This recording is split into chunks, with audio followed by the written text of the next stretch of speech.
Medita Online 2017. Hoy la temática será atención kinésica en internación domiciliaria 1, estado agudo y subagudo. Se abordarán cuestiones teóricas y asesoramiento práctico. El curso se llevará a cabo por la licenciada Espinosa Pamela. Habrá un break de 10 minutos aproximadamente luego de la primera etapa de material. Y luego vamos a continuar con el material y por último vamos a finalizar con una etapa de preguntas y respuestas. Le pedimos por favor que mientras esté habilitado este chat privado, las consultas sean únicamente para cuestiones técnicas. El curso comenzará luego de este breve spot publicitario. Muchas gracias a todos por conectarse.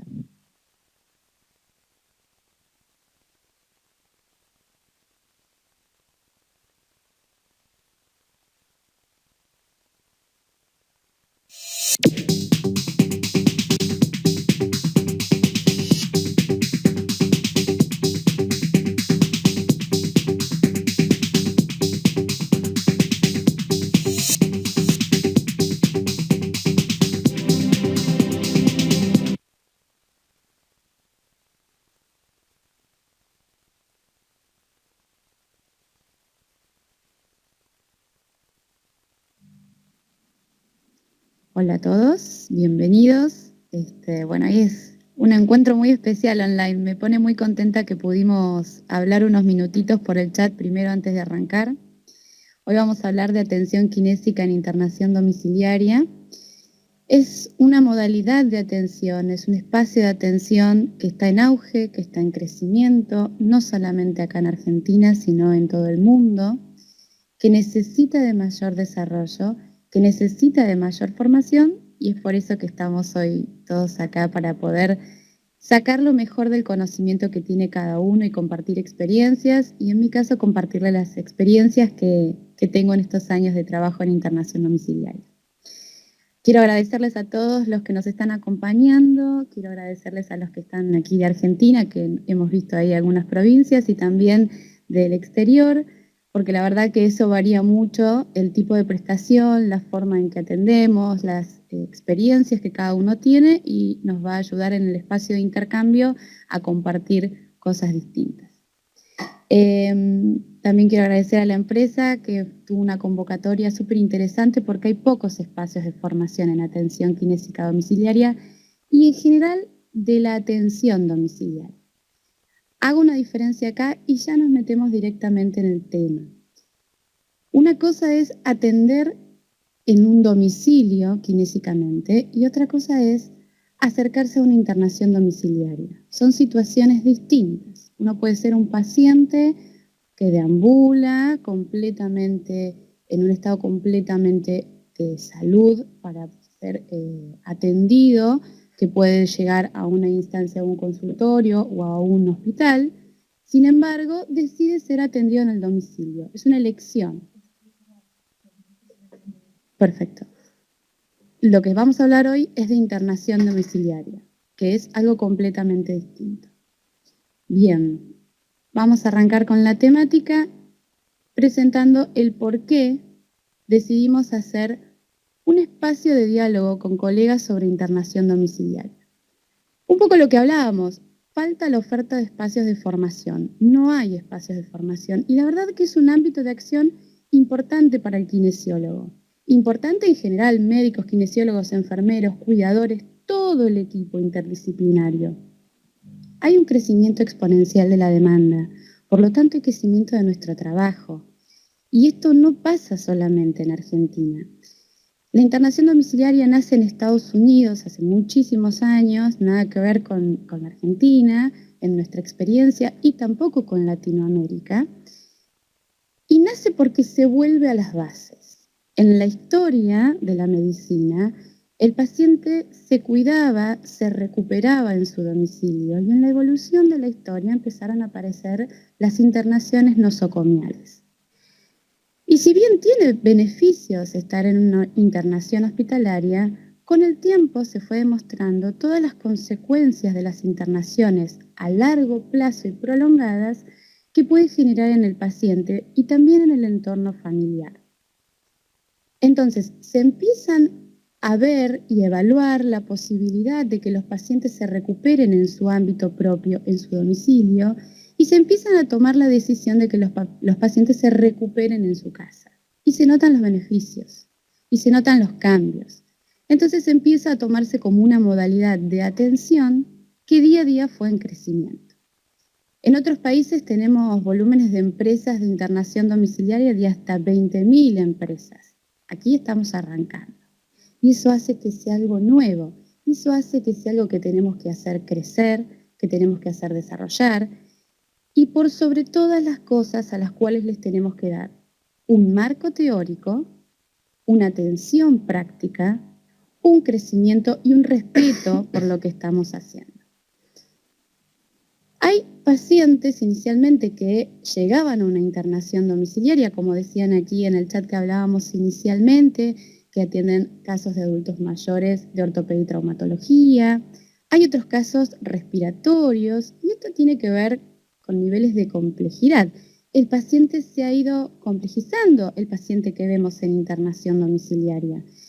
Y esto no es porque sí, sino porque la medicina ha ido en evolución, ha ido cambiando, y entonces todas las acciones que se llevan adelante sobre el paciente son cada vez menos invasivas y permiten la recuperación en el domicilio.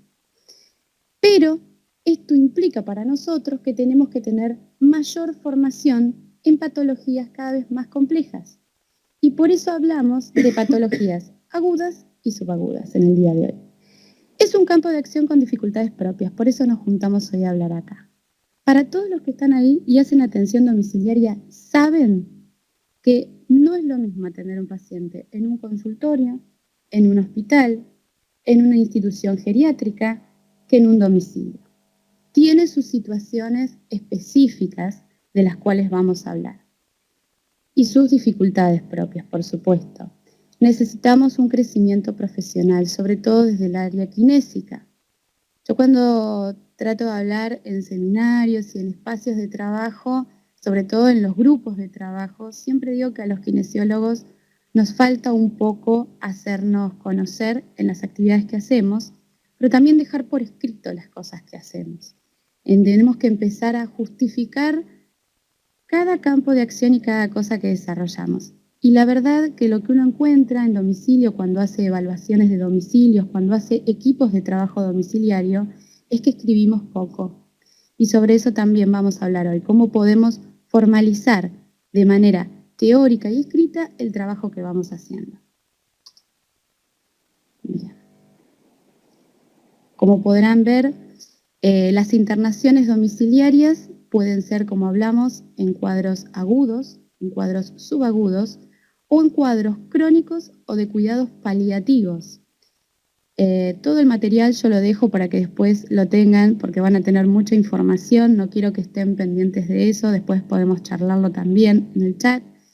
Pero la idea y el objetivo de esta charla es hablar de ese estadio agudo y subagudo que tiene el principal objetivo de reintegrar normalmente a las tareas habituales al paciente. Podemos dar el ejemplo de un paciente con una afección traumatológica que tiene la atención hospitalaria, quirúrgica tal vez, y luego tiene que reinsertarse inicialmente al domicilio para luego las actividades de la vida diaria, instrumentales de la vida diaria y actividades laborales. Entonces, esto es de lo que vamos a estar hablando hoy. ¿Qué formaciones encontramos? ¿Qué antecedentes de formaciones tenemos? La primera formación que tenemos es la formación universitaria. Cada uno, en su casa hoy, en el espacio donde esté escuchando esta charla, sabrá si en algún momento en el ámbito universitario se habló, se formaron, charlaron sobre lo que es la atención en el ámbito domiciliario. Hoy vamos a hablar del marco legal, el marco regulatorio de esta actividad y vamos a ver si realmente en la formación la hemos encontrado. Un poco creo que porque es nueva y otro poco creo que porque muchas veces está, podríamos decirlo de alguna manera, ciertamente desprestigiada o poco tomada en cuenta y de esto vamos a estar trabajando. En el 2005 se hace el primer Congreso Argentino de Atención Domiciliaria y al mismo tiempo la primera Jornada Latinoamericana de Atención Domiciliaria. No estamos tan alejados en el tiempo.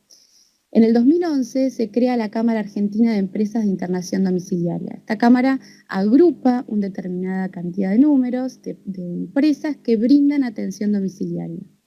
No son empresas directamente como obras sociales, sino que son prestadoras de la internación domiciliaria.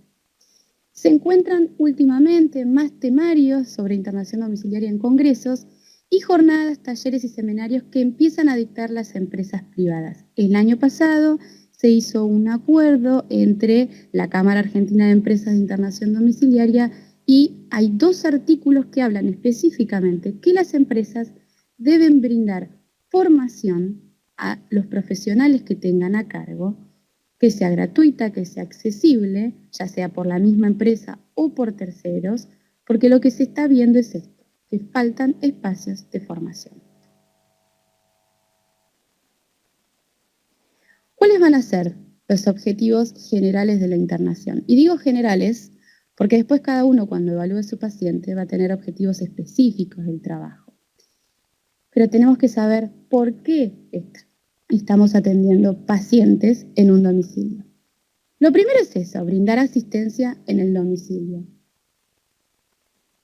Esto no va a implicar que yo lo que voy a estar haciendo es trasladar todo un hospital a el campo de acción domiciliario. Justamente es lo que no es.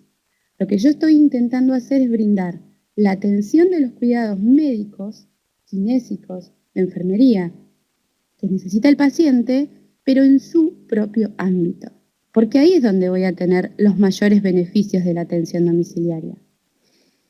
Facilitar la recuperación. Por supuesto que toda atención tiene que ver con facilitar la recuperación, pero si el paciente se externara en una situación subaguda a su domicilio y no continuara con una internación domiciliaria, probablemente no estaría intentando potenciar su alta, su funcionalidad. Lo que estaría haciendo es guiándolo directamente a un estadio crónico sin mejoras absolutas. Acortar los tiempos de internación. En los últimos años, sobre todo con la resistencia de virus y bacterias a nivel intrahospitalario, las infecciones intrahospitalarias han empezado a ser una temática a nivel mundial, una problemática mundial, un alto índice de muertes por este motivo, con lo cual es importante externar al paciente de manera precoz. Esto tiene que ver también con dejar camas disponibles para los casos agudos, porque hay una sobredemanda de camas a nivel de internación hospitalaria. Entonces tenemos un doble beneficio del paciente externado, tanto para la familia y para el paciente, porque está volviendo a su propio entorno, pero también para las instituciones sanitarias.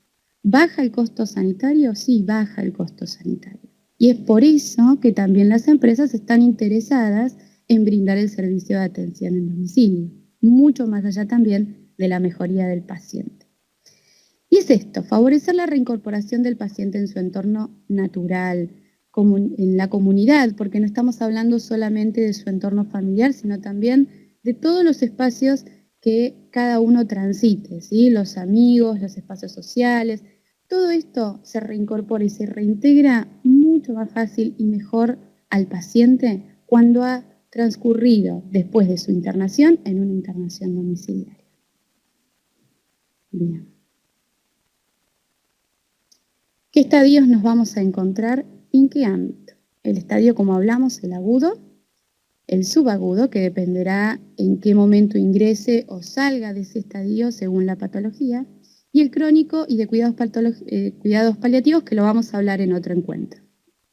¿Qué forma puedo encontrar al paciente? Particular, puede ser que un paciente me contrate de manera directa, a través de un prestador directo, puede ser que yo sea prestador de una prepaga u obra social directamente. A través de una empresa de internación domiciliaria, la empresa brinda servicios a una prepaga, a una obra social, o a través de equipos que prestan servicios a empresas. O sea, como que cada vez se va terciarizando más el grupo y nivel de asistencia y nivel de cuidado domiciliario. cada una de estas situaciones o ámbitos en que yo voy encontrando al paciente va a tener una característica distinta, pero todas están regladas por el mismo marco legal y todas tienen que tener la misma capacidad de acción desde el profesional y desde el equipo interdisciplinario. Muchas veces nos pasa que cuando el ámbito en que lo encuentro es la forma particular de contratación, que la internación domiciliaria no tiene todos los componentes que necesita. Puede ser que en esa internación domiciliaria el familiar o el paciente crea que solo necesita el médico que lo controla y el kinesiólogo, y nosotros vemos que hace falta un terapista ocupacional, fonoaudiología, nutrición. Entonces a veces ese domicilio tiene las características de ser menos formal en el nivel de atención y nos obliga a tener un poquito más de peso en los hombros para llevar adelante ese tratamiento. Cuando es a través de un prestador, cuando nosotros somos prestadores directos, a veces nos da otra impronta dentro del equipo interdisciplinario y nos ayuda a tener mayor comunicación con los mismos equipos de trabajo. A veces es el mismo médico que deriva a varios pacientes y entonces uno ya tiene ese médico de contacto para poder ir trabajando sobre las distintas cuestiones que van apareciendo en el día a día en el tratamiento. Cuando es una empresa de internación domiciliaria, es un poco más despersonalizado a veces el trato con el médico directo y con el equipo interdisciplinario, pero sí hay todo un entorno que está mucho más cubierto. Y eso es una comodidad a nivel del trabajo. Podría decirse tal vez de lo que es material descartable, que muchas veces en el particular es bastante problemático encontrarlo porque es dependiente de la familia. Estas son las realidades que nos encontramos. La idea es esa hoy, hablar de las realidades que nos encontramos, porque una cosa es la teoría y otra cosa es la práctica. Y si uno no tiene la práctica, no sabe lo que se encuentra cuando sale a un domicilio. Y por otro lado, el equipo que presta servicio a empresas, muchas veces esto está un poquitito más organizado, hay protocolos de tratamiento ya dentro de lo kinésico, hay protocolos de tratamiento que bajan desde el lineamiento de la empresa, continúan desde el equipo, pero lo único que se ve a veces afectado en ese punto es lo arancelario. No menor. Mayor demanda. Empecé diciendo que hay mayor demanda de atención domiciliaria y me imagino que del otro lado se preguntarán por qué. Hablamos de que se externa de manera precoz al paciente porque se han visto los beneficios, desde la ubicación temporoespacial en el adulto mayor hasta la disminución del riesgo de infecciones intrahospitalarias, hasta la recuperación de volver al propio ambiente. ¿Pero por qué? Y tiene que ver con el aumento de la expectativa de vida. Hoy cada vez las poblaciones están más envejecidas. Tiene que ver con un aumento de los índices de discapacidad. Tiene que ver con el avance de las ciencias médicas, ¿sí? Mayor prevalencia de enfermedades crónicas. Podría decirse que una sociedad envejecida es una problemática, pero en realidad es un éxito del mundo, es un éxito de la medicina que hoy podamos envejecer y con mayor calidad de vida. Pero nos presenta otras problemáticas y nos presenta en el ámbito de salud problemáticas para las cuales tenemos que estar preparados.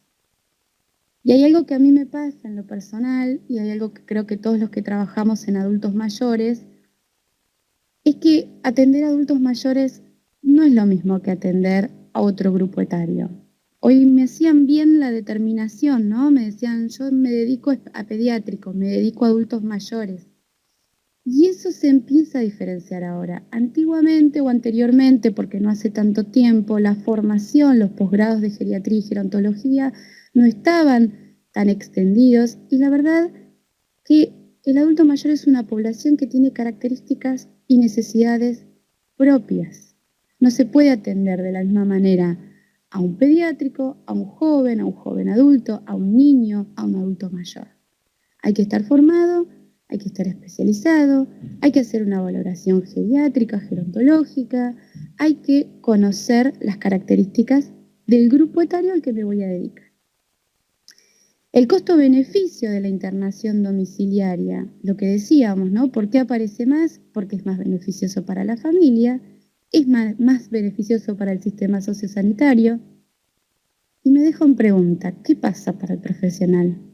¿Es más beneficioso?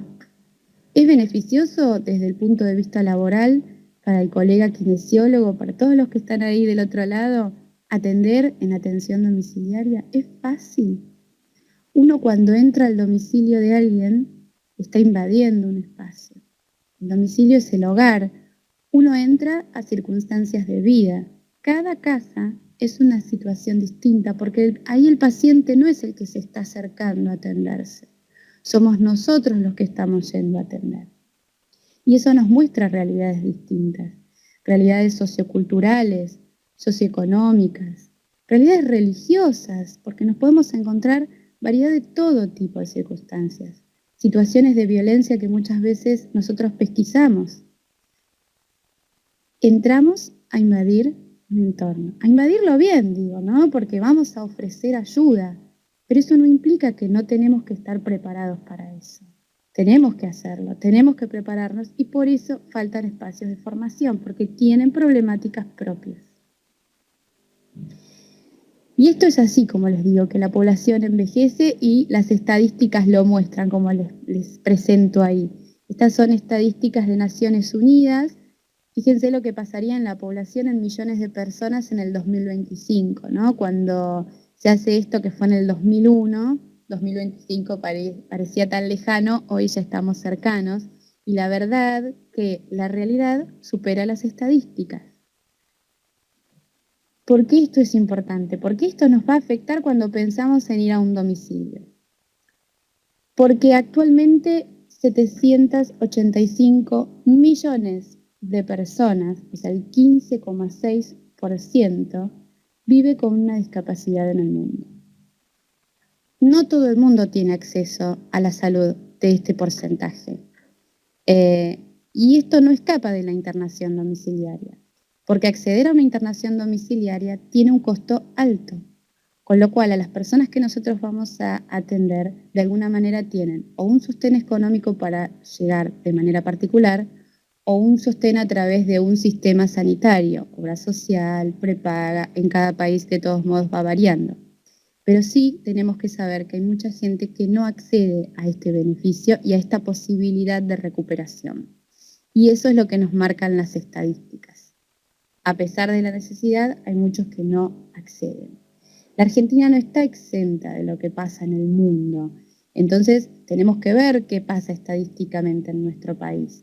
Los censos en el 70, en el 80, en el 91, 2001 y 2010 van marcando un aumento del número de personas envejecidas por cada 100, que es el índice de envejecimiento. Fíjense, estamos hablando en el 2010 dividido por mujeres y varones, pero en un total de un 40,2. Es altísimo. Es uno de los países más envejecidos de América Latina. Y para los colegas que están desde otros lugares, Chile no está alejada de esta realidad, Uruguay tampoco, Paraguay tampoco. La verdad que Latinoamérica viene en un proceso continuo de envejecimiento, igual que está pasando a nivel mundial. ¿Qué pasa entonces con el ENDI? En la Argentina tuvimos la primera estadística nacional sobre discapacidad que nos dio un valor del 7,1% de discapacidad. O sea que el 7,1% de la población argentina presenta una discapacidad. 20,6% de los hogares conviven al menos con una persona con discapacidad. Y tengo que hacer una salvedad que esta estadística estuvo bastante cuestionada por temas netamente teóricos y técnicos sobre cómo estuvo tomada. El 28% del total de la discapacidad total, estoy hablando, del 28% corresponden a personas mayores de 65 años. La verdad que a veces hablar de estadísticas parece un poco intenso, por así decirlo, aburrido, pero las estadísticas y los números son después la representación de lo que nos encontramos en lo cotidiano. Con esto quiero decir que si alguien está del otro lado pensando en empezar a dedicarse en internación domiciliaria, o si alguien del otro lado se dedica a internación domiciliaria, saben o van a saber que probablemente les toque atender adultos mayores. y eso implica estar formado. Bien, acá tenemos como más gráfico, que a veces se hace más simple para ver las estadísticas. ¿Qué tipos de discapacidad nos encontramos? 1, 2, 3 discapacidades. En general, el adulto mayor es pluripatológico, con lo cual van a convivir distintas patologías, con lo cual pueden convivir varias enfermedades y por lo tanto distintas discapacidades. Una discapacidad es el 63%, 2 discapacidades es el 28% y 3 discapacidades el 9%. No es lo mismo atender a un paciente pluripatológico con otro número de discapacidades, que en general es lo que sucede, que atender a un paciente con un proceso de discapacidad, un adulto joven o un niño o un pediátrico. ¿Sí? Es importante determinar esto, porque eso es lo que nos va a orientar en cómo nosotros vamos a programar nuestro trabajo. Tipos de discapacidades, por supuesto, las motoras se llevan el 46%, las auditivas el 22%, discapacidades visuales el 23%, y muchas de estas, como les decía, conviven en una misma persona.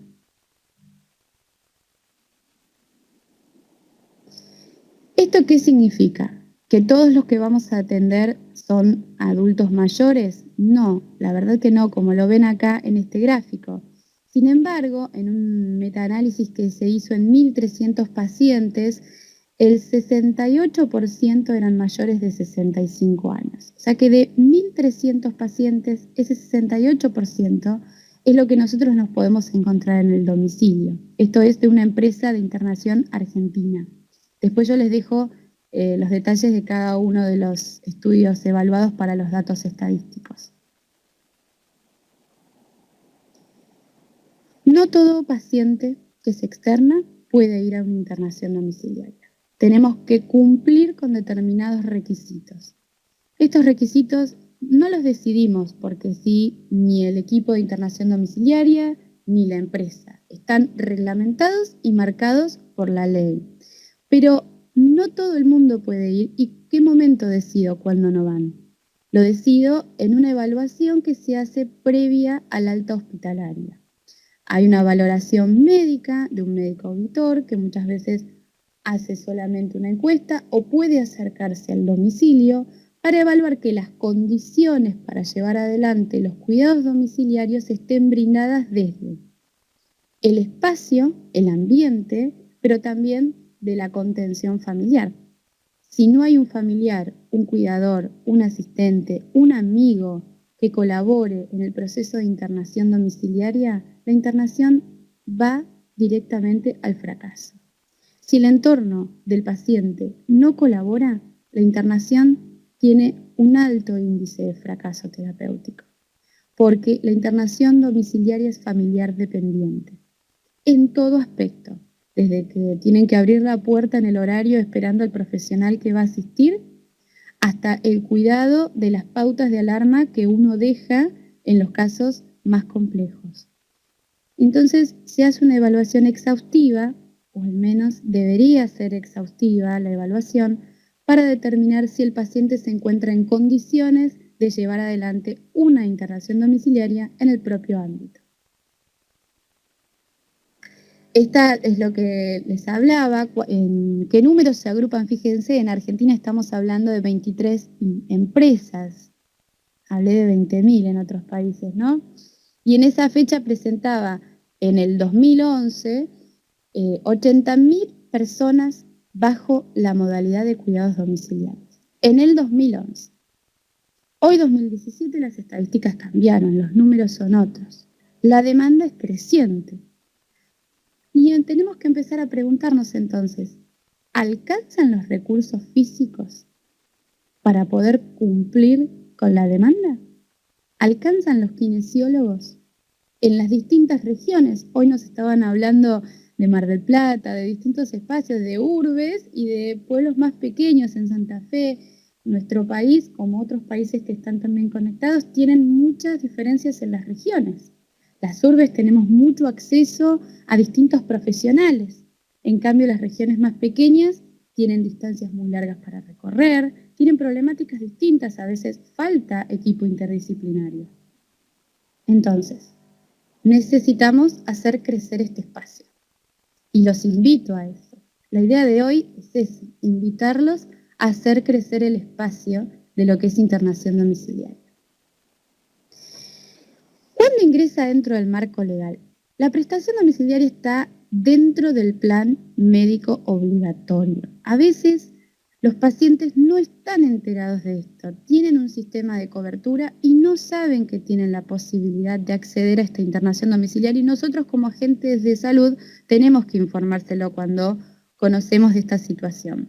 Está contemplada desde el año 2002. Miren qué jovencita que es la internación domiciliaria en la Argentina desde su marco legal.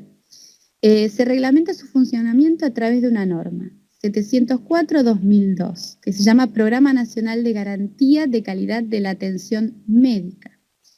Dentro de esto hay un conjunto de acciones, un conjunto de anexos que se colocan para cada especialidad, que da un marco regulatorio y formal a la internación domiciliaria. O sea, tiene que tener un tipo de historia clínica, se tienen que cumplimentar un montón de parámetros para que la calidad de la atención sea correcta, sea la necesaria y no se produzcan ni situaciones de iatrogenia o de incumplimiento de los parámetros indicados al momento de la externación. Ven que no es una situación tan simple, tiene muchas cosas complejas. Hablamos de las pautas de admisión del paciente. Dijimos, no cualquiera puede ir a una internación domiciliaria. Primero, el paciente tiene que estar clínicamente estable. De lo contrario, no están dadas las situaciones dentro de un domicilio, no están dadas las condiciones para que ese paciente ingrese, porque yo no tengo manera de sostenerlo en caso que tenga una situación de riesgo de vida. El paciente debe presentar una patología cuyo tratamiento continuo o discontinuo pueda ser efectivizado en su domicilio, por supuesto. Si yo no tengo idea de qué patología estoy externando y externo todas las patologías por igual, yo no sé si en ese domicilio puede cumplir o no el tratamiento, ¿sí? Bueno. Acá viene un punto importante y se los pregunto y se los planteo con total sinceridad y honestidad. ¿Todos encuentran el consentimiento informado en la internación domiciliaria? ¿Todos piden un consentimiento informado al paciente en la firma de la historia clínica domiciliaria kinésica? En mi experiencia no, muchas veces no lo encuentro y peor aún debo asumir cuando es particular, porque aún a veces ahí no hay ni siquiera historia clínica. Esto debe ser modificado, tiene que ser modificado, porque en primer lugar no estamos respetando el marco regulatorio legal, pero en segundo lugar no estamos respetando el derecho del paciente de saber qué accionar voy a tener yo frente a su cuerpo, a su organismo, a su ámbito domiciliario, a su patología, a su evolución. La familia, lo que decíamos, debe poseer un nivel de alarma adecuado, capacidad de contención, resolución frente a situaciones de desestabilización, capacidad de interacción con el equipo de salud. Tenemos que poder tener diálogo. Esto queda divino.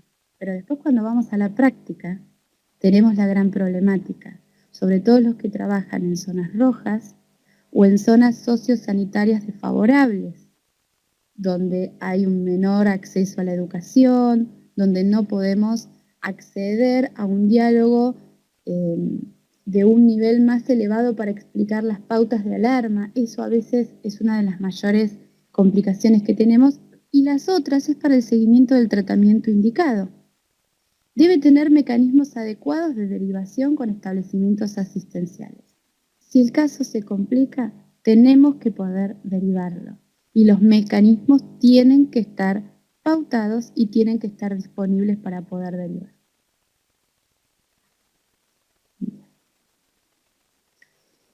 Este marco legal encuadra también el perfil de los miembros del equipo de salud internacional domiciliaria. Ya les doy una pauta a los que están en otros países. Sé que hay otros marcos regulatorios, Chile lo tiene, Uruguay lo tiene, México lo tiene, España lo tiene muchísimo más estabilizado.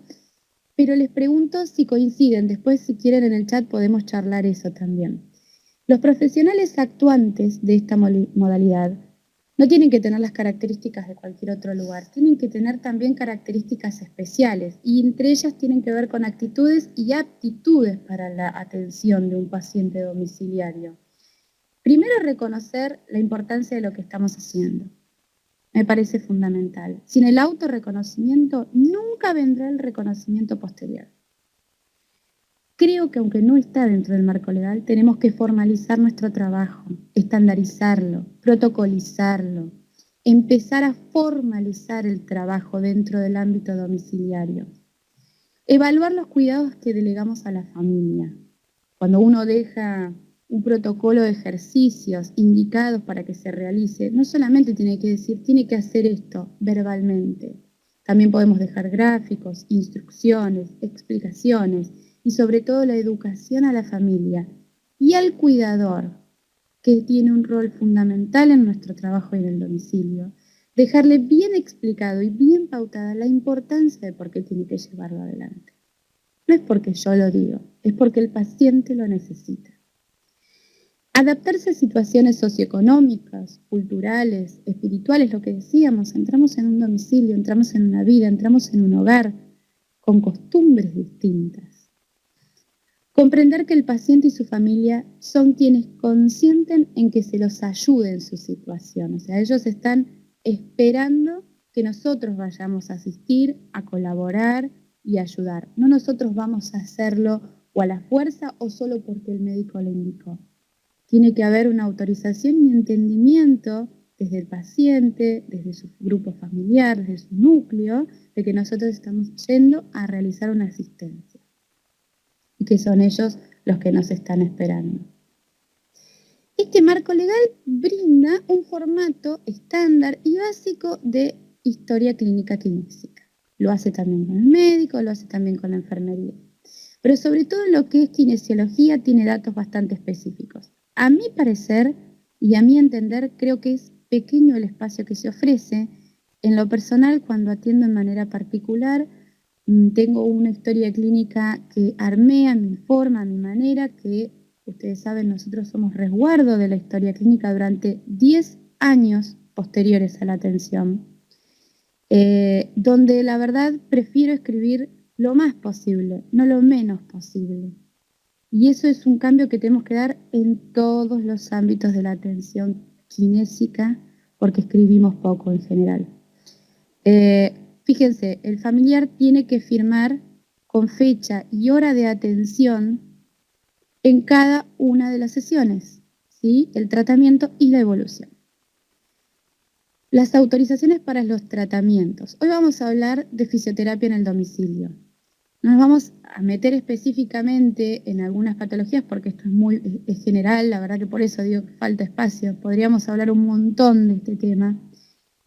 Pero sí lo que vamos a hacer es ver por qué tenemos que utilizar fisioterapia, por qué tenemos que trabajar para poder utilizar fisioterapia, y les traigo avances y estudios actualizados sobre la importancia de la fisioterapia en las patologías que vemos en el domicilio, sobre los distintos tipos de agentes físicos, ¿no? Una de las cosas es el consentimiento informado de la práctica o procedimiento, y vuelvo a preguntar, aunque no los tengo acá en el auditorio, están del otro lado. ¿Ustedes hacen firmar a sus pacientes consentimiento informado? ¿Sienten que cada vez que aplican un agente físico explicaron las razones por las que lo aplican? ¿Cuáles van a ser los posibles beneficios? Porque no podemos prometer un beneficio, tenemos que hablar de posible beneficio. ¿Le explicaron al paciente cuál va a ser el objetivo de las movilizaciones que realizan? ¿Por qué están trabajando sobre su cuerpo? Es un derecho. Me parece que lo tenemos que replantear si no lo estamos haciendo.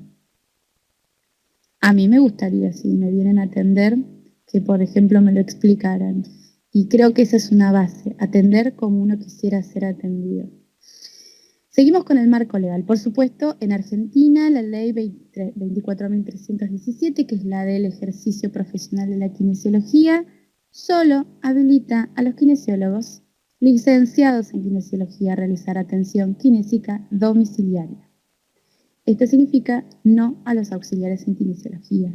Sé que va a parecer como una problemática porque es una de las situaciones que más nos encontramos, lamentablemente, porque el domicilio muchas veces se presta a la informalidad. Y se presta a la informalidad porque los que tenemos que hacer lo formal no lo hacemos. Si la historia clínica y la ficha kinésica específicamente en todos los ámbitos y todos los domicilios fuera cubierta completamente, ningún auxiliar puede firmar porque es ilegal. Falta formación desde todos los ámbitos en ese sentido, ¿sí? Pero nosotros podemos trabajar también educando a la población general sobre nuestro accionar en este ámbito. La ley 26.529, mucho número, perdón, pero las quiero nombrar porque son pocos conocidas en la formación universitaria, son poco conocidas en la formación en general, que luego fue modificada por otro número de ley, habla de los derechos del paciente en su relación con los profesionales e instituciones de salud. Y aquí habla sobre el derecho que el paciente tiene sobre la información sanitaria, el consentimiento informado, la historia clínica. Acérquense a la ley, no es el objetivo de hoy, pero acérquense y léanla. 10 años de resguardo de la información tenemos de la historia clínica en la Argentina. Y por sobre todas las cosas, tenemos que saber que uno de los problemas que tenemos es que no recibimos la historia clínica completa del paciente a veces en internación domiciliaria. Llegamos, tenemos la orden, tenemos apenas una pequeña reseña en esa orden, tal vez de indicaciones o contraindicaciones, o muchas veces no, de lo que se puede trabajar, sugerencias de agentes físicos, pero no tenemos un estudio complementario. Tenemos que trabajar, por ejemplo, sobre un reemplazo de cadera y no tenemos imagen. La historia clínica del paciente, por ley, es del paciente y tiene derecho a las 48 horas de externado por ley a recibir su historia clínica. Si no lo recibe el estudio complementario que necesita para el tratamiento en papel, o no lo recibe en una radiografía, o no lo recibe, tiene que ser digital. De alguna manera yo tengo que poder acceder. De lo contrario, me estoy ganando una gran posibilidad de generar una iatrogenia. Esa es la valoración del paciente desde el marco legal y desde el marco de una empresa de internación domiciliaria, desde una evaluación particular, pero después está nuestra evaluación kinésica. Esto no es exclusivo del domicilio. La evaluación kinésica tiene que ser integral. Yo tengo que ver al paciente en una globalidad, no solamente en la globalidad, en la integridad de la persona. Trabajamos con seres humanos, trabajamos con personas, con lo cual las variables son enormes. Y esto no es descubrir la pólvora, no lo descubrimos hoy viernes acá en Meditea, esto ya viene reglamentado desde el año 1946, no reglamentado, definido por la OMS en su constitución de ese año, donde no es el estado completo, es el estado completo de bienestar físico, mental y social y no la ausencia de enfermedades o infecciones. Entonces esa valoración tiene que mirar al ser completo en lo biológico, en lo psicológico y en lo social. Esto, como les digo, es siempre, pero en el domicilio, especialmente en el domicilio, esto toma preponderancia, toma un valor mucho más importante. ¿Qué patologías presenta el paciente? Desde lo biológico me voy a preguntar. ¿Hay un proceso de envejecimiento normal o estoy viendo un adulto joven? ¿Es un paciente pediátrico? Desde lo psicológico, ¿hay ansiedad? ¿Hay depresión? Hay angustias, hay fobias, hay duelos. Desde los padres, cuando atendemos pediátricos, esos papás, ¿cómo están transitando la patología de su hijo? Esa externación. Esa externación en general siempre está acompañada por el miedo en todos los órdenes, en todas las patologías. Es volver a casa, es volver a la vida normal, es intentar recuperarse. Y desde lo social, en algún momento pensamos en lo social, en que como objetivo de tratamiento también sea que ese paciente se reinserte hacia sus actividades sociales o si no las tenía, generar estrategias de abordaje para empezar a ampliar las redes de contención social de ese paciente como agentes de salud? Creo que es algo para tener en cuenta. ¿Cuáles son las principales patologías que nos vamos a encontrar dentro de lo que es agudo y subagudo? Reemplazo total de cadera, reemplazo total de rodillas, por supuesto muy asociado a lo que es adultos mayores, pero también muchas veces asociados a los politraumatismos. Accidente cerebrovascular, la verdad que esta es una patología que con los años ha ido en aumento y con una externación mucho más precoz. Lesión medular, los pacientes en general son adultos jóvenes. Traumatismos encefalocranianos, lo que hablábamos previamente también, que pueden estar acompañados de lesiones traumatológicas, no solamente a nivel central. Enfermedades respiratorias, que había gente que comentaba que trabajaba en el área respiratoria. Las más comunes, estamos entrando en la época aquí en Argentina de las bronquiolitis, donde hay una exacerbación enorme, las neumonías, las externaciones post-neumonía y los EPOC en estadios de reagudización. Tenemos más patologías, porque en general, hoy por hoy, los estadios iniciales de todo posoperatorio o iniciales subagudos se transitan en el domicilio. Las intervenciones quirúrgicas cada vez también están siendo menos invasivas y si bien eso nos facilita el trabajo de la rehabilitación, hace que también el paciente se externe antes. Dentro de lo respiratorio, quiero hacer una salvedad, vamos a hablar algunos casos, pero en general los que son EPOC lo vamos a hablar en los cuidados paliativos, crónicos paliativos, que son el siguiente estadio, ¿no? ¿Por qué es importante pensarnos como rehabilitadores en el domicilio? Porque tenemos que tener en cuenta que hay dificultades especiales. Hay dificultades con las organizaciones espaciales. No es lo mismo ir a atender a un paciente en un departamento monoambiente o dos ambientes o multifamiliar, como nos ocurre muchas veces, donde estamos atendiendo en una habitación que además es compartida, donde la higiene no es cuidadosa. Tenemos muchos parámetros aparte. El manejo de los tiempos. Cuando uno llega a un espacio a atenderse como paciente en un consultorio, uno ya sabe a lo que está yendo. Aquí nos están esperando y eso modifica. Es muy importante como estrategia el manejo de los tiempos. Si ustedes atienden pacientes adultos mayores, saben que en muchos casos hay un alto índice de medicación que consumen, hay una polifarmacia. Esas medicaciones a veces se pueden dar en distintos momentos del día, y si yo tengo un inductor del sueño o tengo una benzodiazepina, tiene el paciente riesgo de caída, un síndrome de inestabilidad de riesgo de caída, está rehabilitando por un posoperatorio de cadera, yo llego después de un almuerzo copioso, después de la medicación posalmuerzo, en este paciente que por ahí tal vez tenga un deterioro cognitivo, esa sesión es una sesión perdida. Que el paciente pagó, que la empresa de internación domiciliaria organizó, que el profesional se acercó, por un tema de organización de tiempos. Entonces, lo que parece tan simple implica perder un día en la evolución de un paciente.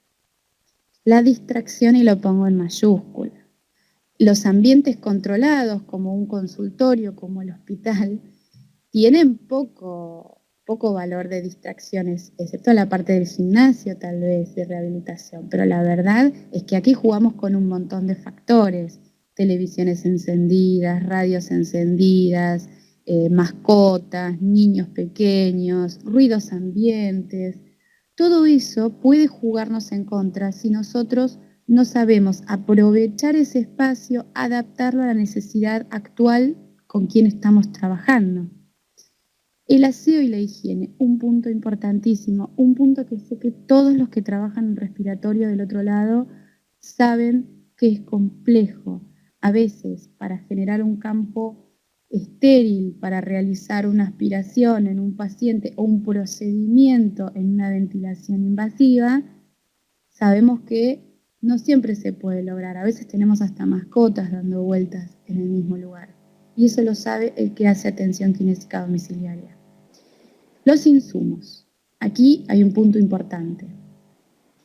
Muchas veces cuando doy seminarios en atención kinésica domiciliaria, sobre todo que hay colegas que se dedican a pacientes respiratorios, me dicen, no tengo los elementos para realizar las aspiraciones, no hay guantes. En los cursos de cuidadores domiciliarios pasa lo mismo. El manejo de los insumos es sumamente importante y también muchas veces hay desajustes porque no está correctamente entrenado el cuidador, entrenada la familia en el uso del manejo del insumo, ¿sí? Luego vienen casos de situaciones de manejo con el insumo, de reventas de insumo, de acopio de insumo para que no falte, pero la verdad es que nosotros muchas veces tenemos que plantearnos, si no tengo el insumo, no puedo realizar el tratamiento. ¿Por qué? Porque acercarme a una vía aérea abierta es acercarme a un foco de infección si yo no tengo el espacio correcto y preparado para eso y no tengo el insumo necesario, lo que voy a generar es una lesión directa. Falta de comunicación dentro del equipo interdisciplinario. En un horario va el médico, en otro horario va el fonoaudiólogo, en otro horario va el terapista ocupacional, en otro horario va el kinesiólogo. Nunca hablaron entre ellos. No existe intercomunicación. Sí. Más cerquita. ¿Ahí se escucha mejor? Entonces, si yo no estoy con un equipo interdisciplinario comunicado, no siempre vamos a estar trabajando sobre los mismos objetivos de tratamiento. Y peor aún, muchas veces vamos a estar pisando los tratamientos que estamos generando. Supongamos en el caso de fonoaudiología. Vamos a hablar de una utopía. Vamos a hablar de fonoaudiología, terapia ocupacional, kinesiología. Un lujo a veces de generarlo. Paciente con disfagia, pos-ACV, sedente obligado, que tiene además alteraciones de la motricidad fina. Supongamos que si nos podemos organizar en esto que le decía, en horarios, yo puedo trabajar lo postural, trabajo sobre el tono, trabajo sobre la posición sedente, trabajo sobre el estímulo neurocognitivo, trabajo sobre el estímulo verbal, visual. Lo dejo divino, preparado para el trabajo posterior con fonoaudiología. ¿Por qué? Porque si no, fono tiene que volver a trabajar desde la postura para empezar en el trabajo de deglución. Entonces, trabaja kinesiología, trabaja fonoaudiología y después de ese trabajo puede trabajar terapia ocupacional, cuidando siempre los plazos y tiempos de fatiga de este paciente. Perdón. Entonces, ¿qué pasa? Si yo me organizo en ese equipo interdisciplinario, la ganancia es máxima. Sin embargo, si yo no me organizo, el paciente tiene la prestación, la tiene, pero todos trabajamos lo mismo, todos trabajamos con distintos objetivos. Para eso ayuda mucho la historia clínica, pero lo que más tiene que ayudar es el diálogo dentro de los equipos. Los particulares es difícil porque lo que le cuesta al paciente particular es el sostén del tratamiento a largo plazo. Entonces muchas veces necesitamos inducciones diarias y el paciente económicamente, la familia económicamente puede sostener 2 o 3 estímulos semanales. Entonces se ven a veces afectados los objetivos de tratamiento. Hay muchas variables, pero estas son como las más importantes que me pareció destacar. Y la soledad del trabajo domiciliario. ¿Cuántas veces pasa que en un consultorio uno tiene dudas, inquietudes, uno tiene ganas de consultarle al colega, se da vuelta y lo charla? Pasa siempre porque siempre necesitamos la mirada del otro, porque somos de un trabajo interdisciplinario, de equipo. En el domicilio estamos solos. Y esa es una problemática del área que tiene que ser resuelta porque nosotros tenemos que generar espacios de intercambio. Esta es una primera instancia. Hoy estamos formando un primer espacio, porque acá podemos charlar y podemos ver distintas temáticas. Yo les propongo que charlen de casos clínicos, que me los presenten al final, que los dialoguemos, que los charlemos. No sé cuánto tiempo tendrán acá, pero yo me puedo quedar. Pero les digo porque a veces hace falta, a veces uno tiene dudas y a veces uno tiene inquietudes y necesita la mirada del otro y no quiere llegar a mesetas en el proceso de rehabilitación. Y la soledad es un factor que es complejo para el trabajo domiciliario. Parece muy poético, pero la verdad que es real. Interacción y relación del kinesiólogo en el equipo. ¿Cuál es el problema? Esa interacción a veces se hace a través de la familia y se produce el famoso teléfono descompuesto. El kinesiólogo vino y estuvo 10 minutos, hizo esto, hizo lo otro. Por ahí, el kinesiólogo actuó poco tiempo porque el paciente cognitivamente ese día no estaba en condiciones de realizar mayor trabajo. O fue esta sesión que llegamos y le habían dado una comida copiosa. La valoración no tiene que ser desde un agente externo del equipo interdisciplinario. La comunicación no tiene que ser desde un agente externo del equipo. La comunicación tiene que ser directa a través, o bien de la historia clínica, mediante informes de tratamiento. Si el paciente está en un estadio ya ambulatorio, pero quiere continuar con el tratamiento kinésico en el domicilio, porque eso sucede a veces, o es una internación domiciliaria que la familia preparó y solo tomó por su cuenta particular a un kinesiólogo o a un terapista ocupacional. Hay que escribir informes de tratamiento.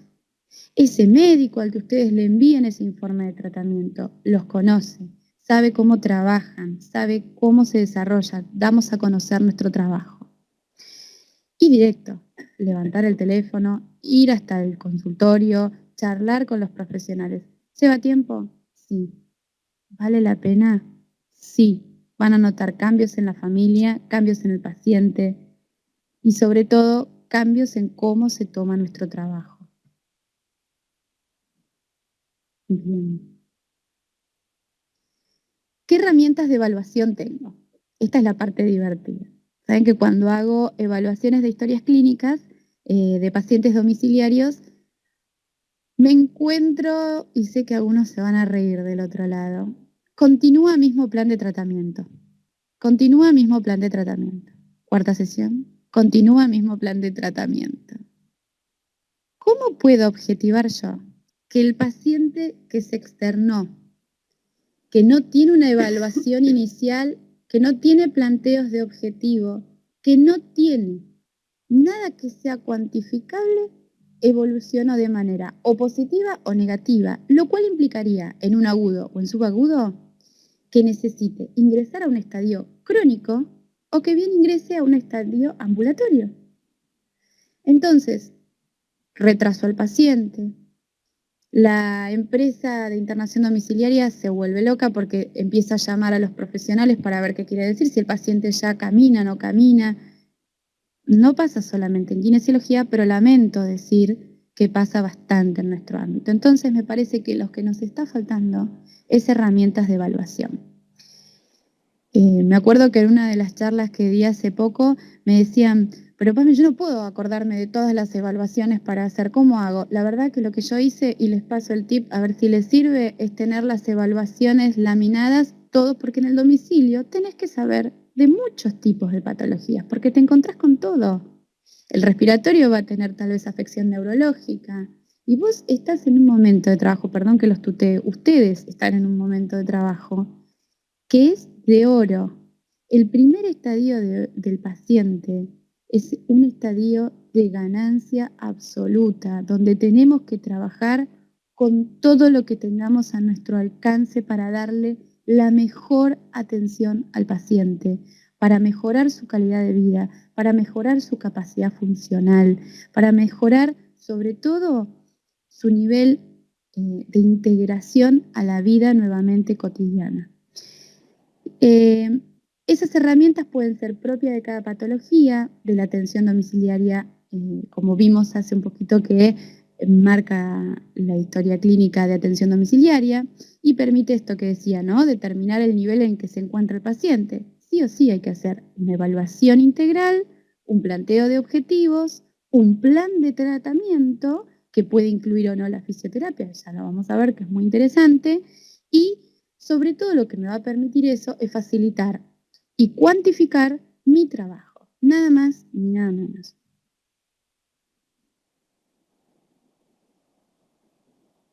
A ver si sigue. Ahí está.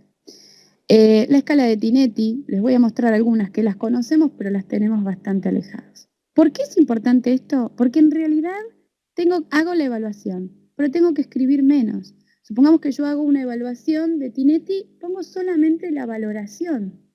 Se evalúa evaluación de Tinetti, entre paréntesis, tanto sobre tanto. Entonces yo ya sé en qué estadio está el paciente. Reevalúo Tinetti a la semana, a los 15 días, a lo que considere según la patología. Tanto sobre tanto.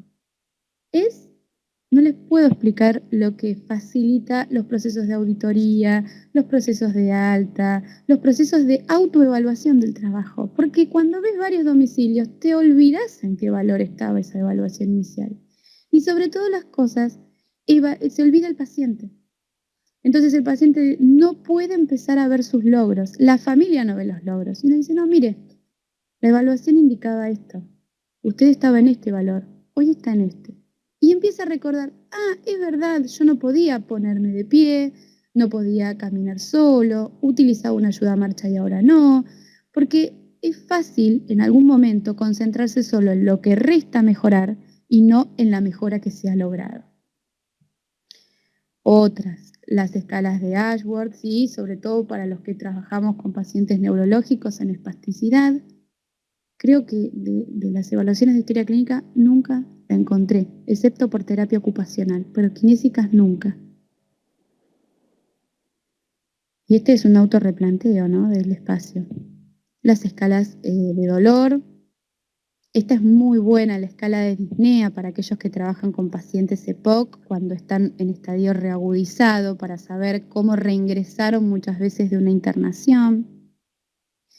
Las escalas de puntuación para secreciones endotraqueales. Esta es una escala internacional, está muy buena porque ayuda no solamente cuando aspira el kinesiólogo, sino también cuando en el domicilio hay otros que aspiran al paciente, como puede ser el área de enfermería.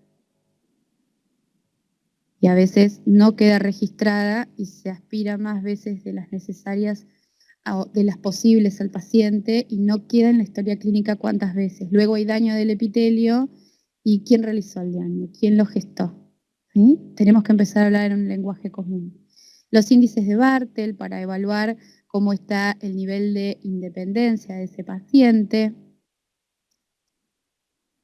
El FIM. El FIM es una evaluación que realizan en general los terapistas ocupacionales. Pero vuelvo a hacer aquí la salvedad.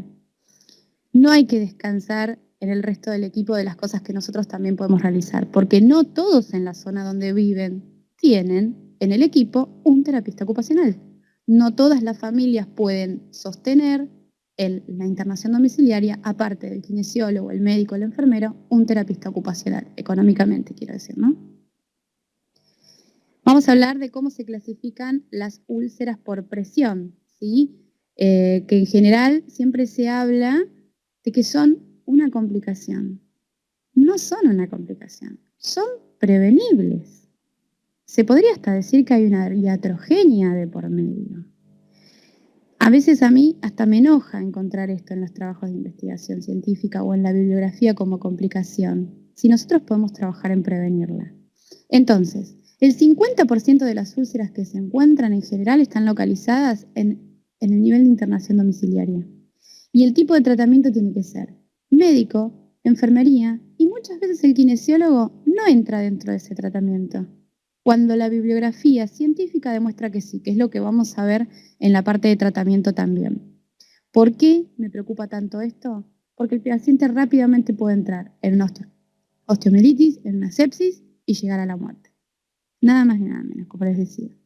Les dejo la inquietud para que se conecten con este grupo, Grupo Nacional para el Estudio de Úlceras por Presión. Busquen la página, traten de incorporarse, tienen cursos, tienen manuales para el taller y el trabajo interdisciplinario, no solamente por los profesionales de salud, sino para la familia. Está muy bueno, así que traten de contactar.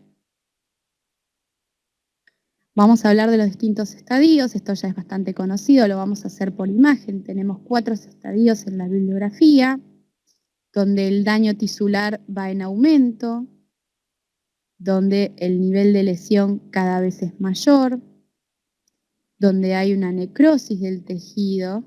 Fíjense, no sé si ven ahí la diferencia del tejido en los laterales. Y para esta evaluación también se utiliza la escala de Braden, poco conocida, poco encontrada a veces, pero es muy importante porque esta escala nos permite saber qué riesgo tiene el paciente de desarrollar úlceras. Si nosotros tenemos un valor muy alto, todo el equipo y toda la familia tiene que estar atenta a las rotaciones y a la movilización de este paciente.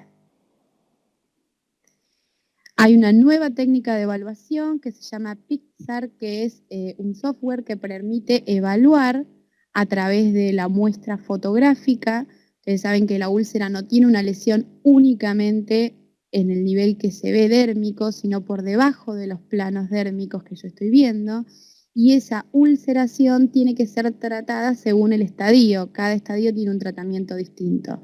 Es muy difícil a veces dejar en la historia clínica las dimensiones y el control evolutivo de la úlcera. Por lo tanto, este tipo de software viene acompañándonos en el trabajo para poder hacer un seguimiento de la evolución del tratamiento. ¿Cuáles son las estrategias en el abordaje domiciliario? Diálogo, diálogo, diálogo. Educación de la familia y de los pacientes. Cuidado en los tiempos. No lleguen apurados a atender a un paciente domiciliario, no lleguen a las corridas a atender a un paciente domiciliario. Sé qué pasa, porque lo cotidiano a veces se hace difícil, pero ese paciente está tranquilo, está en su casa, nos está esperando, tiene otro ritmo. Si es un adulto mayor, tiene otro ritmo. Si es un pediátrico, estarán los padres de por medio, tienen otro ritmo, otras inquietudes, otras necesidades. Así que tenemos que cuidar los tiempos.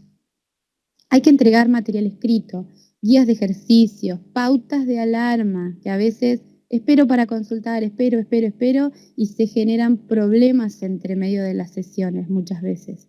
Y hay que entregar informes de tratamiento.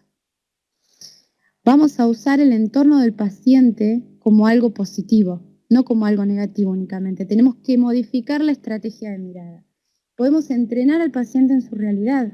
Yo no lo voy a entrenar de un camastro a que pase a una paralela. Lo bueno del domicilio es que yo entreno al paciente que vaya desde su cama hacia el living a sentarse a comer.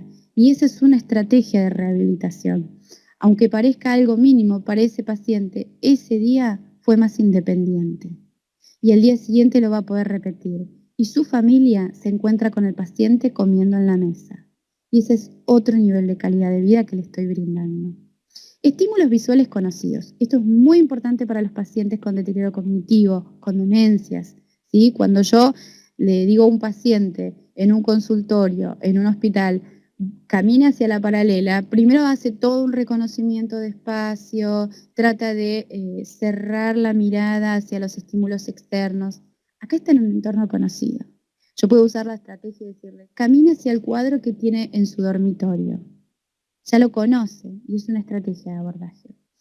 Las evaluaciones de la actividad de la vida diaria, instrumentales, si bien van a ser con una tabla, con una estadística, con una clasificación, las voy a poder hacer in situ. A veces lo pruebo sabiendo que el paciente lo sabe y a veces observo, hablo con la familia y todo eso es fundamental para que sea fehaciente la evaluación y permite rehabilitar en forma funcional, que a mi criterio es la mejor forma de rehabilitación.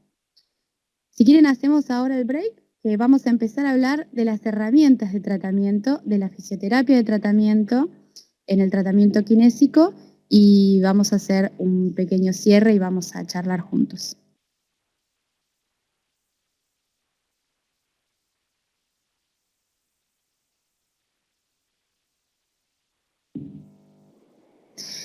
Bien, bueno, retomamos. Espero que vuelvan así con mucha energía porque fue mucha información. La primera parte, la que viene, tiene más información, así que vamos a seguir trabajando. Herramientas de tratamiento que tenemos dentro del domicilio. La variedad es incontable, tiene que ver con lo que estemos dispuestos a trasladar, lo que el paciente quiere incorporar o tenga en su domicilio, pero también tiene que ver con lo que podamos acordar con la empresa de internación domiciliaria o de equipo de trabajo domiciliario. En principio, las ayudas marcha. ¿Por qué son importantes para nosotros? Porque muchas veces somos nosotros, mediante la evaluación funcional que realizamos del paciente, qué ayuda marcha vamos a definir es la más correcta. Podemos trabajar en conjunto con el médico fisiatra, con el médico tratante, puede ser un médico gerontólogo, con el pediatra, pero las ayudas marchas tenemos que estar incluidos en la elección. No es lo mismo una silla de ruedas sin mesa de trabajo que con mesa de trabajo para una parálisis cerebral, por ejemplo, ¿sí? Entonces tenemos que tratar de estar también actualizados con este tipo de temática, porque es parte de nuestro accionar. Las férulas. Acá hay toda una controversia con las férulas. ¿Quién las realiza? ¿El kinesiólogo, el terapista ocupacional? Si tenemos el equipo interdisciplinario, genial, que las realice el terapista ocupacional o las realice el kinesiólogo, lo que acordemos. Pero es cierto que está bueno estar formados también, porque el ferulaje para los pacientes, sobre todo los crónicos, que recién me consultaban sobre esclerosis múltiple, distrofia muscular y lesiones medulares. Son patologías que entran dentro de lo que vamos a tratar en el estadio crónico o cuidados paliativos. Son los dos estadios que vamos a ver en el próximo encuentro.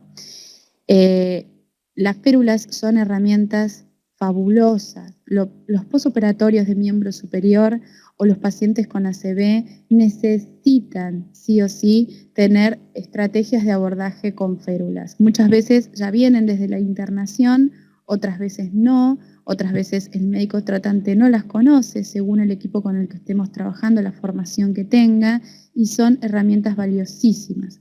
Acérquense a la Asociación Argentina de Cirugía de Mano, que tienen mucha formación en el tema.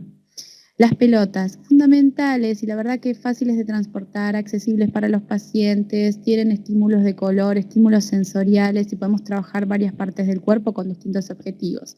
Bandas elásticas, si no las tenemos, a veces las podemos implementar en lugares donde hay poco acceso a elementos de trabajo, podemos trabajar con elásticos de ropa vieja, o sea, podemos implementar muchas cosas porque las realidades en el domicilio son distintas.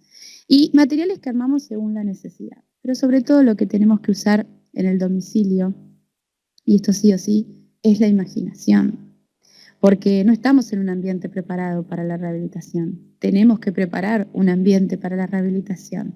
Y en eso entra la imaginación y la evaluación inicial que yo hice, porque no es llevar una pelota y tirarle la pelota al paciente, es ver para qué trabajo con esa pelota, con este paciente en este estadio.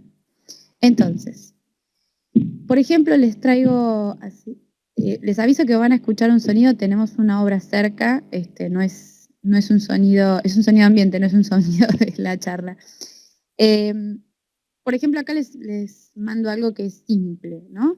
Es una tabla donde trabajamos fechas, días, meses, donde estamos haciendo una ubicación temporal. Luego lo podemos utilizar en alguna parte de la casa donde lo dejemos para una ubicación espacial, donde empezamos a trabajar sobre los sectores del domicilio. Eso va a depender del estadio del paciente, de la situación en la que se encuentra. Ustedes saben que la pérdida temporoespacial en el adulto mayor post-internación prolongada es muy común. Entonces, empezar a trabajar en estos temas es importante. Fíjense qué simple.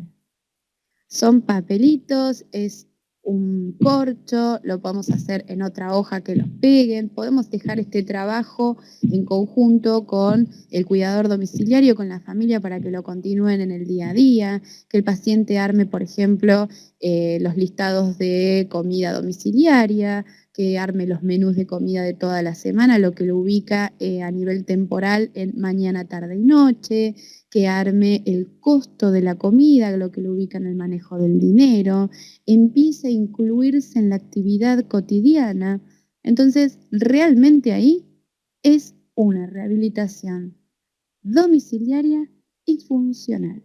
El paciente se está reinsertando en el espacio, se está reinsertando en el tiempo, se está reinsertando en el grupo familiar con un rol. Entonces, estas son estrategias muy fáciles de llevar adelante. La verdad que en lo que a mí me respecta creo que no hay excusas. Ahí debajo, ellos ven si señalo con el mouse, ¿no? Sí. Ahí debajo tienen la Mirror Box, que los que trabajan en neurología la deben conocer. Esta se las puse específicamente porque se cierra, se plega, porque uno de los temas que tenemos en el domicilio es el transporte de los equipos. el transporte de los elementos. Algunos van en auto, en colectivo, en tren, distancias cortas, distancias largas, tránsito más complejo, países con distintos tipos de tránsito en las ciudades. Por lo tanto, tenemos que trabajar cómodos, no tiene que ser un peso trabajar en la internación domiciliaria y hay elementos para eso. Esta Mirror Box, como les contaba, se trabaja de manera plegable, muy buena para los pacientes post-ACV. Trabajo de motricidad fina, con lo que tenemos en casa, ¿sí? Pueden ser granitos como se ven ahí de café, o podemos trabajar con bolitas, pero también podemos trabajar con porotos, distintas texturas, lo vamos a poder ir generando. Esto lo podemos armar. Este es un tipo de actividad que le encanta en general a todos aquellos que han tenido actividad con herramientas. Es para la motricidad fina. Siempre que trabajamos con terapista ocupacional, este trabajo está un poquitito más elaborado, pero no siempre tenemos el acceso al equipo interdisciplinario y lo podemos armar y es simple de transportar y lo podemos dejar en la casa del paciente o podemos solicitarle a la familia del paciente si lo pueden armar. Entonces, vamos a hablar, sí. Se escucha mucho el ruido, parece, ¿no? Perdón, bueno, voy a acercarme un poco al micrófono. La fisioterapia en el domicilio. En principio, cuando planteamos la charla, lo planteamos como utopía o necesidad. Hoy les digo utopía, necesidad o derecho del paciente. Ya hablamos del marco legal, ¿no? Que muchos no conocían. Pero fíjense, uno tiene que preguntarse por qué se utiliza poca fisioterapia en el domicilio. La verdad, se utiliza poca. Y para patologías que está demostrado que son efectivas, ¿sí? ¿Por qué? El costo del equipamiento es por riesgo de pérdida, robo o extravío en el transporte. O sea, en el traslado tengo miedo de perder el equipamiento. O es falta de conocimiento y actualización de la aplicación de fisioterapia en domicilio, porque no es lo mismo. O es porque no hay convenios de cobertura, o sea que si yo aplico un agente físico al paciente, no me genera a mí un rédito económico. La verdad que creo que es un poco de todo. Me parece que no es el espacio porque no lo hemos definido desde este lugar. Los aranceles de prestaciones tal vez a veces no son los que nosotros consideramos convenientes o correctos para la prestación que llevamos adelante y nos hace pensar entonces en llevar o no un equipo de fisioterapia. Pero la verdad que nos facilita el trabajo, pero por sobre todas las cosas es un derecho del paciente y no debe ser una utopía.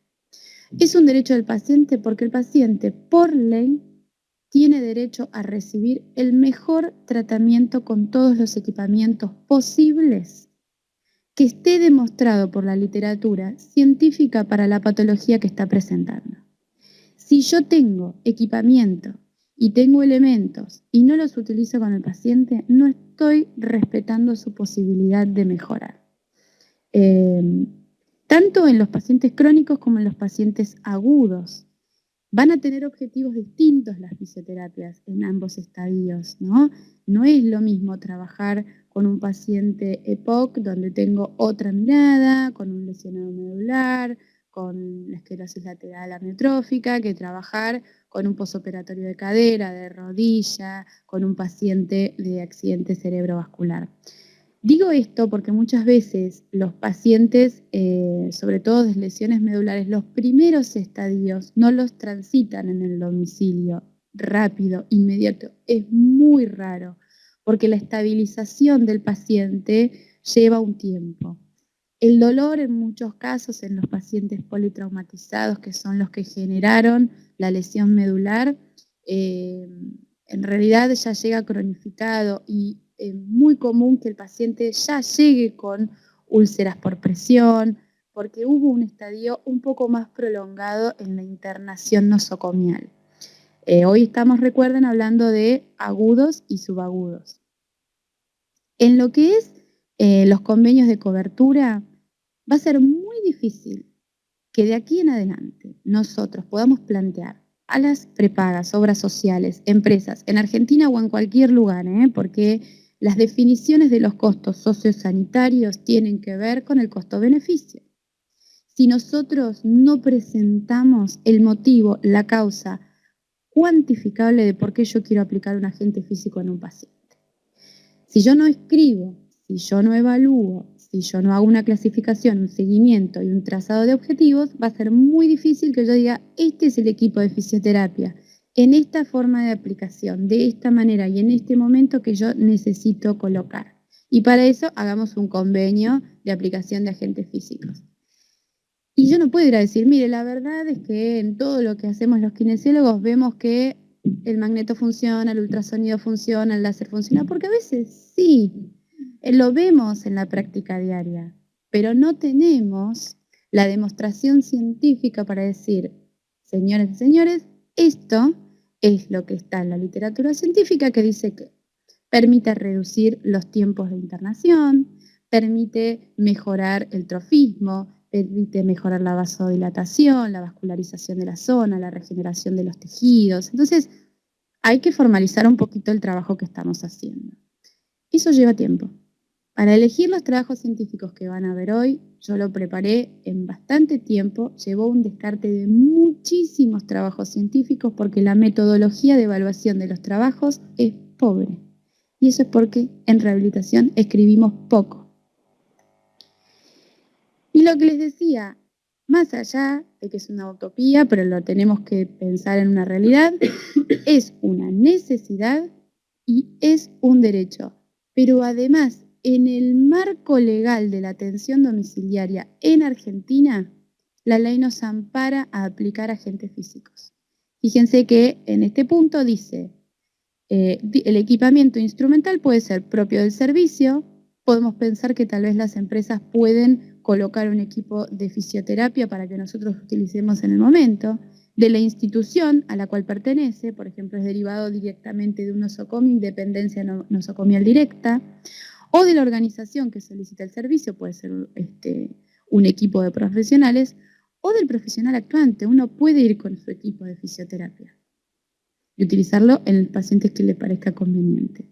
Pero es el derecho del paciente y está habilitado en el marco legal de la atención domiciliaria, con lo cual no tenemos ninguna razón específica para decir no hay que aplicar agentes físicos en un domicilio.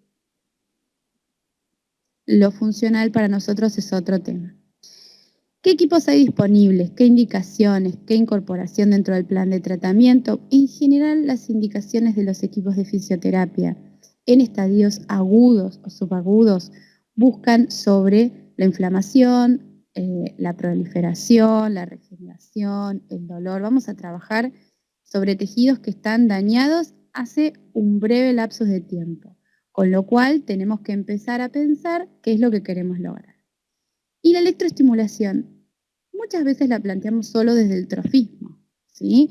O desde la electroanalgesia, podríamos decir que hay tipos de corrientes que se consideran de estimulación que también las podemos, pensemos en unas diadinámicas, por ejemplo, ¿no? Pensar en la analgesia también. Pero solo se piensa desde el trofismo, hoy les voy a mostrar que no. Y la verdad que lo que quiero que se lleven con esto son también trabajos científicos para plantear en los espacios de trabajo que cada uno esté llevando adelante. Es decir, miren, la verdad que nos estamos perdiendo y el paciente se está perdiendo de poder aplicar esto. Vamos a la magnetoterapia. Es una de las que tienen más contraindicaciones, por supuesto, pero también tiene que ver con que es la que tiene más extensión de uso, es la más conocida, entonces es la que tiene más trabajos científicos por detrás que lo avalan, que rechazan, que critican o que justifican el equipamiento, ¿sí? Esto, como les dijimos recién, después yo les puedo pasar el material. Tienen mi mail que está al principio de la presentación, me escriben, les envío el material. Yo creo que la información debe ser para todos. Y me parece que el vaso no se llena si primero no se vacía. Y fíjense, me quedo con unas palabras de Rodríguez Martín que me parece que es un gran libro que se los recomiendo, Electroterapia en Fisioterapia. Cosas que se hacen en lo cotidiano que a veces no se plantean, ¿no? Es recomendable no aplicar campos magnéticos sobre zonas con osteosíntesis metálicas. Ojo en los posoperatorios, en internación domiciliaria, en agudo y subagudo. Ya que la experiencia indica experiencia, a lo que hablamos. Una cosa es la experiencia y otra cosa es el remarco científico, ¿no? La base científica. Que pueden aumentar las respuestas de rechazo. Y lo remarca el propio autor, aunque el concepto más extendido es el contrario del aquí expuesto. ¿Cuántas veces han visto en consultorios, muchas veces en la internación hospitalaria, colocar equipos de fisioterapia con osteosíntesis? Yo no he encontrado tanto trabajo científico que esté en contra de la aplicación, pero sí es cierto que he visto bastante rechazo cuando el volumen de pacientes es amplio. Así que lo dejo como un tema a que cada uno busque su bibliografía, lo charlaremos en otros espacios de encuentro también, pero me parece importante tenerlo en cuenta y no aplicar simultáneamente con otros tratamientos de electroterapia. No es tan común en el domicilio porque justamente estamos hablando de que no se aplican lo suficientemente agentes físicos, pero sí puede pasar, como lo hemos visto en consultorios, que muchas veces se complementan colocar equipos de fisioterapia. Por lo que creo, en realidad, tiene que ver con que sumemos y no restemos. Hay que ver qué tipo de corriente, qué electroterapia y qué agente físico dentro de la magnetoterapia esté aplicando, en qué modulación, ¿sí? No se tienen que restar, tienen que sumar y potenciar el efecto. Bien, les acerco un trabajo de investigación científica. Debo decir que de todo lo que les voy a presentar, este trabajo de investigación científica es el que más me gustó. Es del 2013, es bastante nuevito dentro de lo que es investigación, pero me gustó porque tuvo un seguimiento a 3 años. Es el efecto de los campos electromagnéticos pulsados en pacientes después de un reemplazo total de rodilla, un estudio de control randomizado. Se tomaron 33 pacientes. ¿Sí? Es un número bastante interesante para un seguimiento de, como les digo, 3 meses, de 3 años. Pero lo bueno es que hicieron esto, un control al mes, a los 6 meses y a los 3 años, que evaluaron el dolor severo, las limitaciones funcionales y todo han notado que en aquellos pacientes hicieron 2 grupos, un grupo con aplicación de magnetoterapia y otro sin aplicación, con un control también de ejercicios domiciliarios y de seguimiento. Lo que notaron es que en los pacientes que se aplicaba el campo electromagnético había mejoría no solamente en el primer mes del dolor, de todos estos rangos que nombré, a los 6 meses, 3 meses, 6 meses, sino también a los 3 años. Nada menor para tener en cuenta. La verdad es que a mí a veces me da pena porque es un equipo, fíjense, yo les pongo el equipo que tienen aquí, que es muy pequeño, pero muchas veces lo que podemos gestar o generar es el alquiler del equipo, dejarlo a nivel domiciliario, pero sí con el cuidado y el criterio de las dosis que vamos a elegir. Yo le dejo acá, en cada uno van a encontrar los nombres, o sea, yo les copié directamente el paper, utilicé que sean free full access para que puedan tener acceso a todos los textos sin tener que generarles esto un costo extra, lo pueden buscar en PubMed, están todos. Y la idea es que vean las dosificaciones de esto que les estoy enviando. Se usan en domicilio y vale la pena tenerlos en cuenta. El ultrasonido es un gran querido de todos los kinesiólogos. Es fácil de llevar, fíjense también los equipos. Yo todos los criterios de inclusión de equipos de fisioterapia que estoy definiendo hoy son fáciles de transportar, ¿sí? Pacientes con implantes metálicos, me lo dejo como inquietud en las contraindicaciones. ¿Por qué? Porque también va a depender el tipo de implante, va a depender si es cementado o no cementado, si se coloca cerca, lejos, si es 1 mega, 3 megas. Las dosificaciones modifican la forma en que nosotros lo que vamos a hacer en el organismo del paciente. Por eso es importante tener el objetivo del equipo. Les traje otro. Esto es bastante específico, me metí en algo más complejo, pero miren hasta dónde llega nuestra acción con los agentes físicos, ¿no? ¿Cómo se expresa a nivel, digamos, ya de la conformación celular del ADN y del ARN a nivel mensajero con el trabajo de ultrasonido? Esto se hizo una investigación en ratas, yo me traje todos los datos para poder contarles bien, donde se ve una disminución del factor de crecimiento post-trauma en lesiones muy extensas que tienen que ver con hematomas. La verdad que es un poco cruento cuando uno ve a veces este tipo de experimentos. Se hizo en ratas donde se tomaron lesiones de un miembro y del otro, uno se trató y el otro no, y se tomaron muestras del tejido y se ven las modificaciones. Y esto habla del estadio agudo, porque el trauma se produjo recientemente.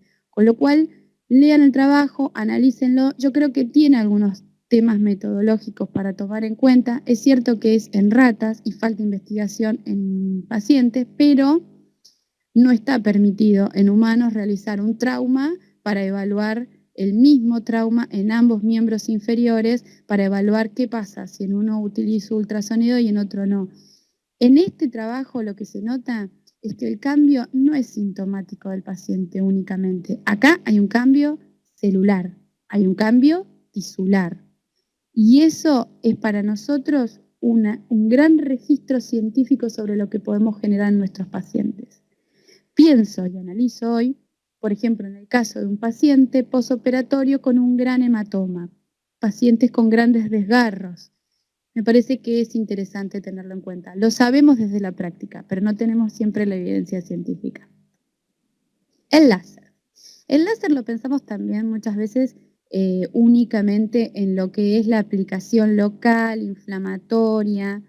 Vieron que yo en la parte que hablamos de úlceras les decía, no entramos en el accionar del tratamiento de las úlceras por presión, una de las principales causas de muerte en internación domiciliaria del adulto mayor como causa de sepsis posterior.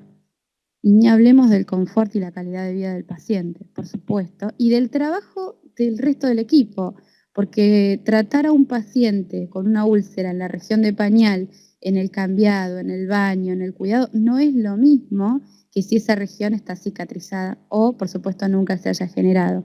Pero si ya llega al domicilio, tenemos una herramienta y una estrategia que es el láser.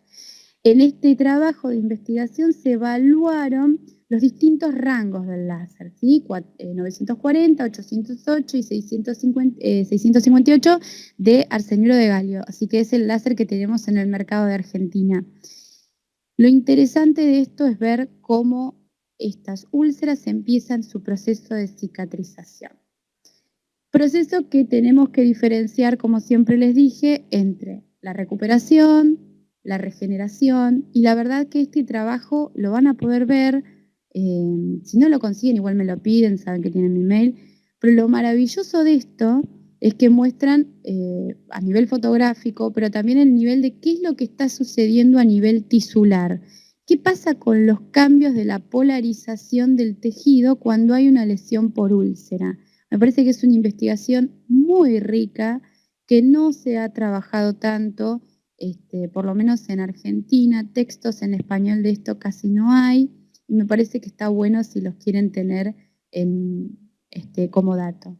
Lo que se llega como conclusión es que el láser de 658 nanómetros es como el de gran efecto en la reparación de estos tejidos.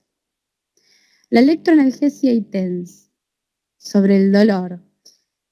Acá vamos a tener que tener en cuenta qué tipo de dolor es en el que estamos trabajando. Hoy nos hacemos referencia al dolor agudo en el estadio agudo y subagudo, pero también hablamos que podemos tener pacientes en procesos de reagudización, internaciones domiciliarias por reagudización.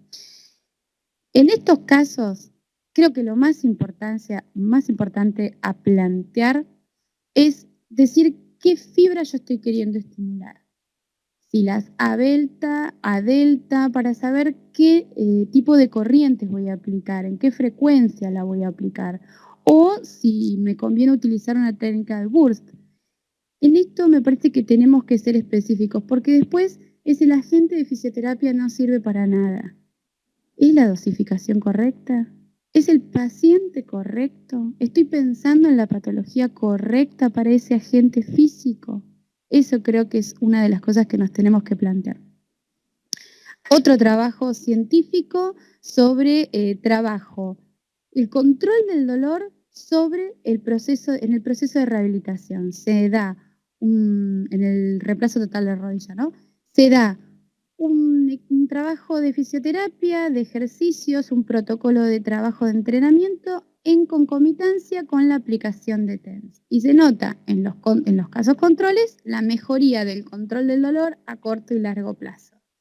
Tiene algunos errores a mi criterio de cómo fue la medición, pero para mí en estos trabajos lo que se equivocan en general, se equivocan, uno no puede decir, pero lo que uno no puede tomar como metodología es tomar pacientes con una amplitud de edad tan grande. En este trabajo tomaron pacientes desde los 40 a los 90 años. Y la verdad es que cuando uno se plantea entre los 40 y los 90 años la rehabilitación de un reemplazo total de rodilla, hay grandes diferencias y en las conclusiones eso nos puede generar la muestra tal vez una conclusión que no esté tan acertada a la realidad de lo que nos vamos encontrando. Entonces yo lo tomaría un poquito más con pinzas, pero tiene cosas muy interesantes para trabajar. Y creo que es uno de los equipos domiciliarios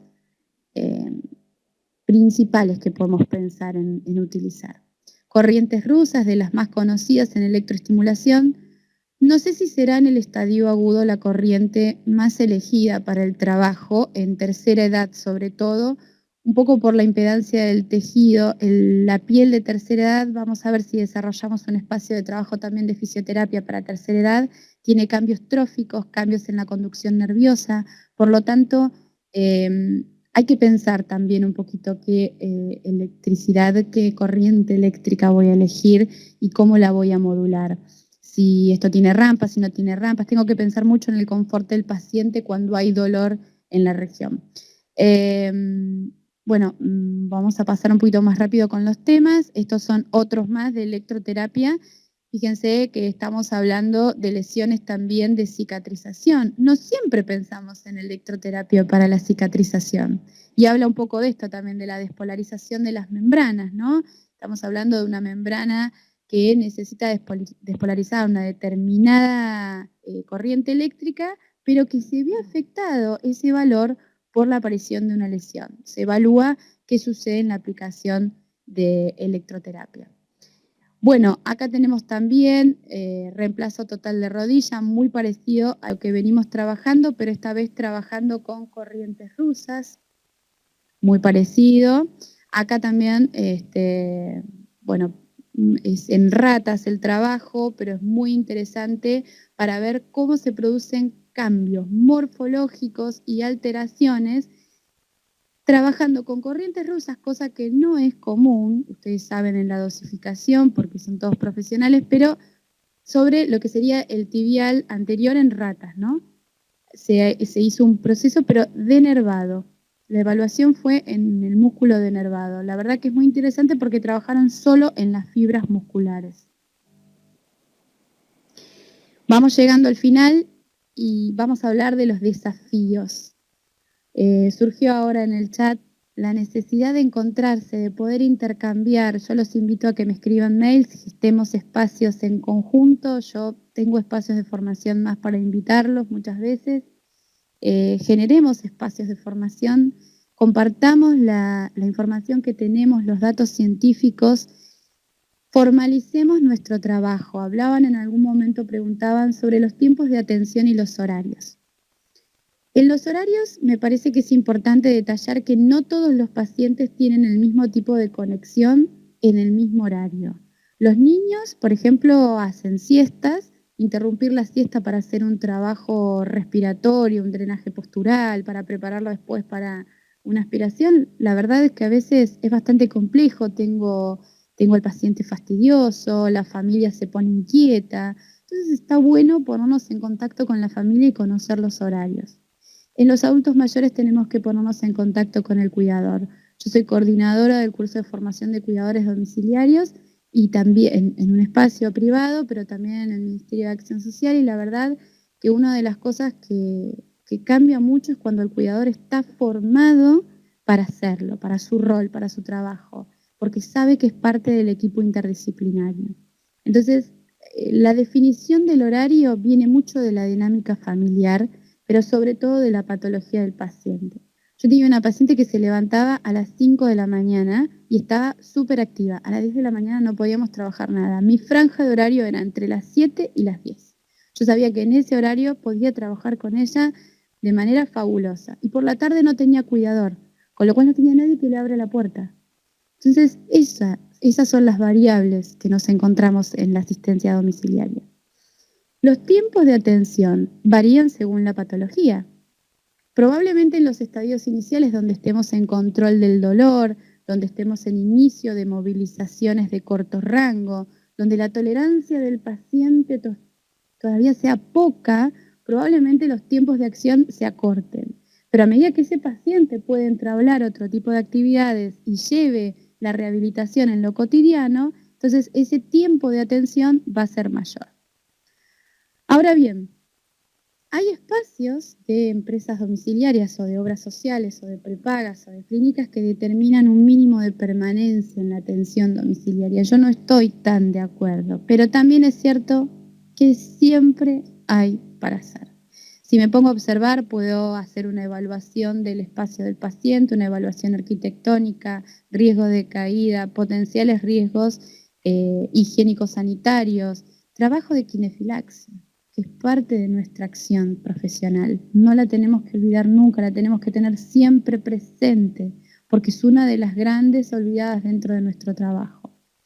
Estimular que los profesionales estén formados y equipados para cada patología según la especialidad. Y me parece que esto es cierto, porque a nadie se le ocurre atender a un paciente neurológico en una clínica de neurología sin estar formado, pero en el domicilio sí. A veces tiene que ver con que por las zonas no tenemos muchos profesionales, pero entonces hay que formarse, hay que trabajar a conciencia y con formación. Perdón. Formarse en el área de geriatría es casi como imperioso, porque por lo que vimos estadísticamente vamos a tener mayor pacientes gerontológicos. Generar estadísticas, no hay estadísticas en Argentina, no hay estadísticas en kinesiología, empecemos a generar estadísticas nuevas, pidamos después estadísticas generales a las empresas y después unifiquemos estadísticas. No hay estadísticas nacionales sobre internación domiciliaria que evalúe grados de discapacidad, tipo de discapacidad, tipo de atención, tipos de equipos interdisciplinarios y qué beneficios y contras se presentan. Perdón.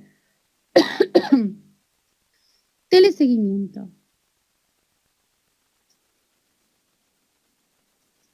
Disculpen, pero ya es lo último de mi garganta. Efectividad del control a largo plazo. ¿Te puedo hacer un pequeño corte? Hago un pequeño corte que quiero toser un poquito y ya vuelvo. Ahora, verbalmente. Sí. Bueno, perdonen, lo que pasa es que la voz, entre los ruidos externos también que hubo que forzar un poquito, llega con lo último. Bien, fíjense esto. Lo que se viene porque el teleseguimiento baja los costos en internación domiciliaria. Teleseguimiento telefónico y ahora se utiliza en algunos países tablet. Acá en Argentina, en Capital Federal, algunos circuitos de atención cerrada, a los profesionales tratantes les dejan una tablet en el domicilio para ver los estudios clínicos y las historias clínicas. No es lo común.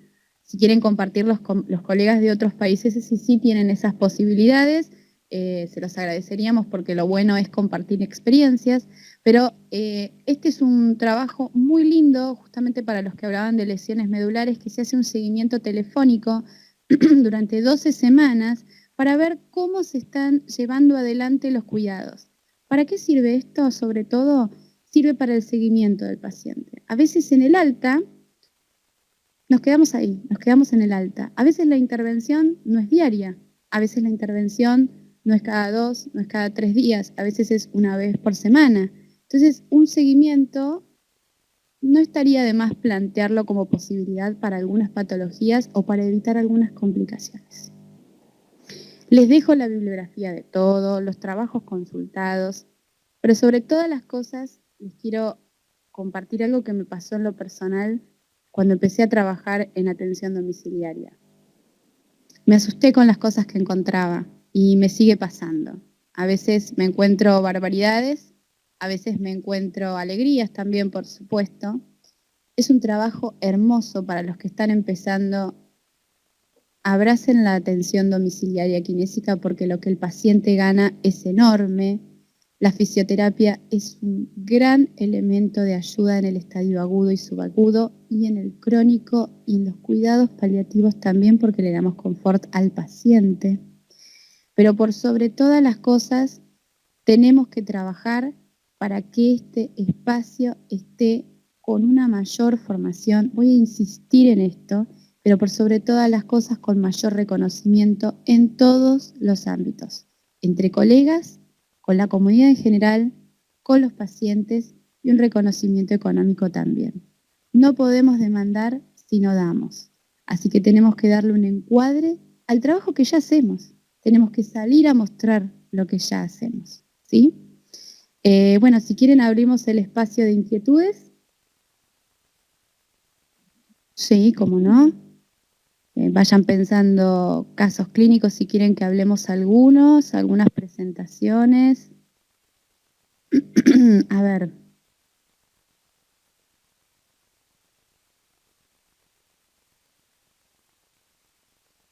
Ay, muy bueno, ya se abrieron un Face, genial.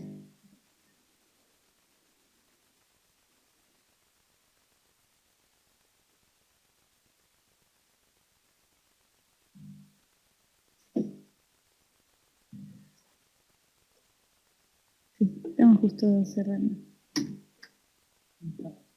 No me aparecen, ¿está bien? Ah, perfecto. Bueno, les dejo entonces, les anoto nuevamente si quieren mi mail para que hagan por todo el material que me pidieron. Ah, qué bien. Muchas gracias. Ah, perfecto. Qué velocidad. Les agradezco muchísimo a todos los que estuvieron aquí presentes. La verdad es que es un espacio súper enriquecedor. Hay una pregunta sobre si la magneto es nociva tanto en pulsátil como continua en osteosíntesis. Tenemos que preguntarnos qué tipo de osteosíntesis en primer lugar y en segundo lugar preguntarnos cómo se encuentra el estado general del paciente. Puede ser que haya trastornos vasculares, como no, puede ser que haya una hemorragia. Ustedes saben muchas veces que en las fracturas de fémur hay una gran pérdida de sangre, con lo cual en el agudo tenemos que tener en cuenta ese estadio. Y tenemos que ver, yo creo que si tuviera que elegir, elegiría modulada, definitivamente, porque no quisiera generar en esa osteosíntesis ninguna modificación o aumento de la temperatura. No lo voy a generar con un magneto, pero sí es cierto que hubo un cielo abierto, que hubo un ingreso de una osteosíntesis, con lo cual mayor riesgo de infección. Es toda una determinación a veces colocar un equipo, un agente físico, si no sé qué metabolismo estoy estimulando, ¿sí? Si es un metabolismo, está incluido una bacteria o no. Es para pensarlo. ¿Cuándo es la de crónicos? El 2 de junio. Bien. Ah, perfecto.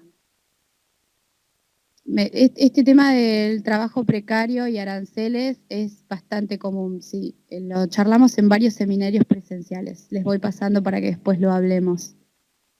Bueno, me alegro que les haya gustado. Y les agradezco un montón por haber estado y espero que nos encontremos en más espacios y que cada vez se generen un poquito más. Buenas tardes a todos.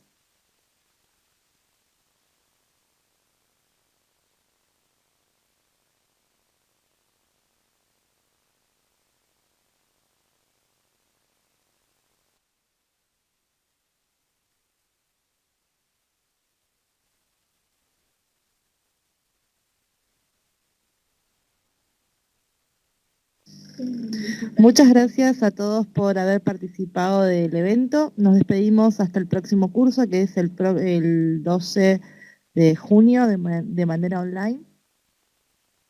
2 de junio, perdón, disculpen. 2 de junio de manera online. Les informamos que la grabación será cargada próximamente en el canal de YouTube de Meditea. Cualquier cosita nos pueden escribir por mail y por más información pueden visitar nuestra web en www.meditea.com. Los esperamos, muchas gracias a todos por participar y que tengan un excelente fin de semana.